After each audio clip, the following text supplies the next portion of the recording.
I have been talking about vegetables for a long time in multiple contexts, and most concentratedly, I've been talking about vegetables in the context of kids and families. And I felt like all of the work that I'd been doing in finding pathways and gateways and entry points for kids to try veg are great, but I wasn't really offering parents those same pathways and gateways and entries. So the book really is like my, ultimate guide to make vegetables delicious enough to set up really, really positive habits for the whole family for the rest of their lives.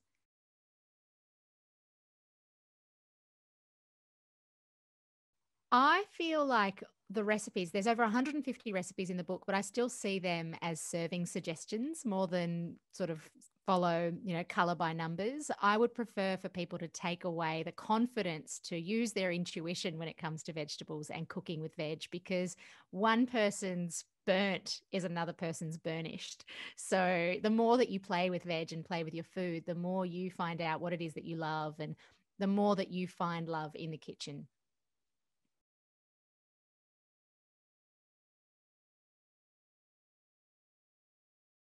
It was very much in terms of figuring out what to leave in and what to take out. It was very much a kill your darlings situation, because the publisher said to me, "You've got a maximum of 500 pages." It actually started out where they said, "We'd like you to make sure that there's a minimum of 400 pages," and by the end it was, "You've got a maximum of 500 pages."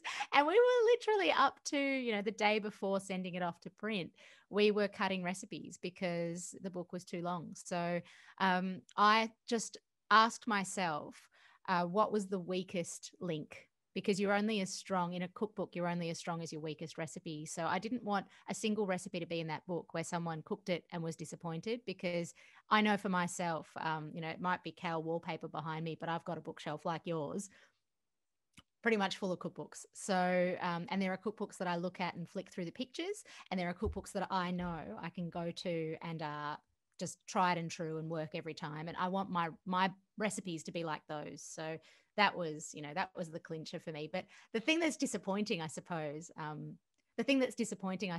is that uh, some of the stories, my stories can get a bit rambly, just like this interview will at times, and they ended up being edited. I had an incredible editor called Katri Hilden, and she did an incredible job of um, making my stories more concise and finding the most important elements. It's exactly the same process as writing a novel as it is writing a cookbook, the headers and the sort of the top stories and all of those sorts of things. And particularly for the reference pages, you can only imagine, what is important for people to know. Sometimes it's important for people to know that I had a cat called Ginger growing up, because it's, funny and irreverent. And other points, it's sort of like, don't eat rhubarb leaves.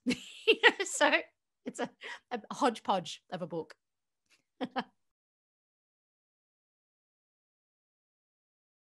Don't tell them that they're healthy.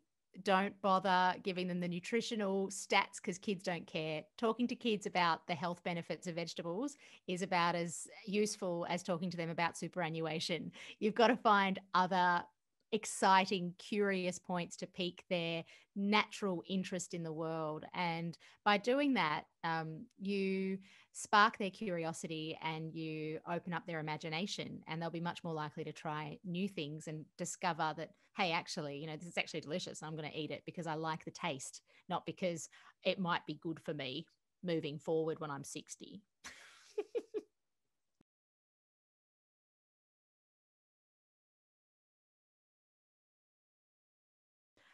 Vegetables are actually much easier to cook with than protein, because animal protein, because with a steak, you pay top dollar, and then you overcook it by a minute, the cuisson's wrong, and it tastes like the sole of a boot. Whereas with veg, if you overcook it, then it might actually give it a different taste sensation, a different texture. Obviously overcooked cabbage, anything in the brassica family, not ideal, but you can definitely find ways to circumvent that with burning it and undercooking it and letting residual heat do the work. And vegetables are far more cost effective. So if you are playing with food and experimenting, veg is a good kind of entryway for that. Very an inclusive ingredient group, I think. So yeah, I think it's probably that a lot of us didn't grow up with, three veg and meat. We grew up with meat and three veg. But having said that, this is Melbourne Jewish Book Week. And for anyone that grew up in a Sephardi household with a multitude of North African salads and tagines, you know how delicious vegetables can be. Israeli salad, Israelis wake up with tomatoes and cucumbers and onion for breakfast, and it's yummy. And the same, even, I come from Georgia. Georgian cuisine is very veg heavy, veg forward. And that's the way that I cook. So it's just what you grew up with, I suppose. And we just need to kind of break some of those habits and just cut out some of those negative narratives when it comes to veg.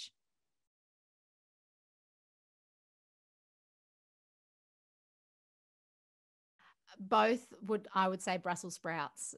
In my experience, Brussels sprouts and broccoli are the two that people bring up most often to say, oh, they had bad experiences with them. And for both of them, that's because they're brassicas and people either overboiled them or steamed them and didn't season them. And it's again because they're vegetables that people would traditionally serve because they're good for them and they're an afterthought. So, oh, okay, well, this is the way that my grandma cooked them. So I'll just do the same thing without thinking that, wait a minute, why don't I just split the Brussels sprout down the middle?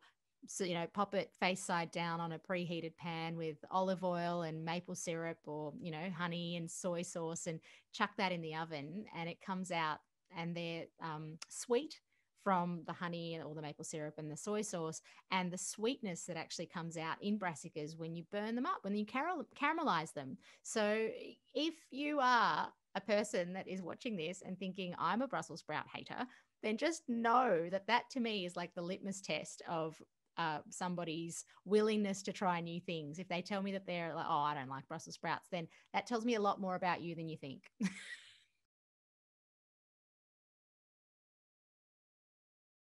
My background is, Russian Jewish, grew up in Georgia, came to Australia and spent a lot of time traveling. My parents are academics, so we spent a lot of time traveling the world, when I was growing up. So all of those things have informed the way that I cook and particularly the way that I've experienced vegetables because every culture flavors veg a different way, but every culture eats vegetables. So it's about understanding what flavor profiles bring out the most in that vegetable. And what I find actually is that vegetables that grow together go together.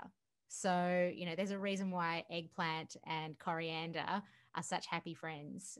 Tomatoes and basil love each other. So think about that. And then you don't really need to fuss around about trying to recreate the wheel.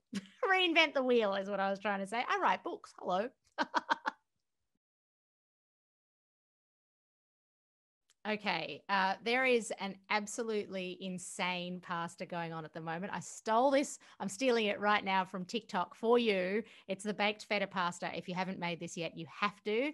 Cherry tomatoes, crushed garlic, split the cherry tomatoes in half, crush garlic into the same baking dish, a block of feta in the middle, drizzled with olive oil, whack that in the oven, in a hot oven, while you cook your pasta. And you can use whatever pasta shape you want. By the time the pasta cooks, the stuff in the oven is blistered and ready to go. The flavors have come out.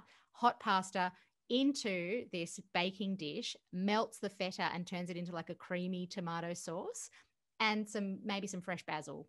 It's summertime, so use all of that together. I'm salivating just thinking about it. It is super simple, 25 minutes, ready to go. And, what a time, right? That we get to learn this stuff from, places where people learn to dance and cook.